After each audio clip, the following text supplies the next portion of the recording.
एक समय की बात है, एक नगर में एक साहूकारनी रहा करती थी। उसके 7 लड़के थे।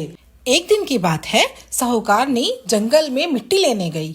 मिट्टी में सेही के बच्चे सो रहे थे।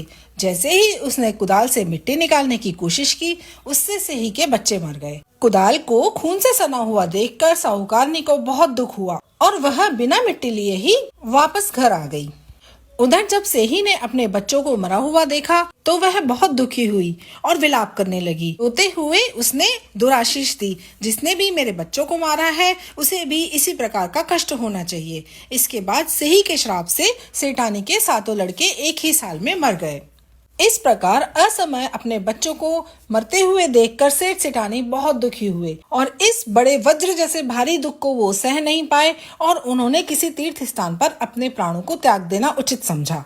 और यह सोचकर वे अपने घर को छोड़कर पैदल ही किसी तीर्थ स्थान की तरफ निकल पड़े। भूखे प्यासे चलते चलते वे गंगा घाट तक पहुँच गए।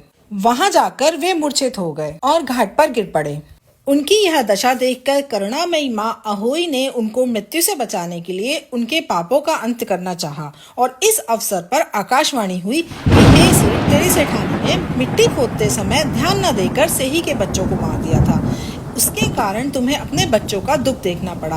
अब यदि अगर तुम पुनः घर जाकर मन लगाकर गऊ की सेवा करोगे और अहोई देवी का विधि विधान से व्रत आरंभ करके प्राणियों पर दया रखते हुए स्वप्न में भी किसी को कष्ट नहीं दोगे तो तुम्हें भगवान की कृपा से पुनः संतान का सुख प्राप्त होगा।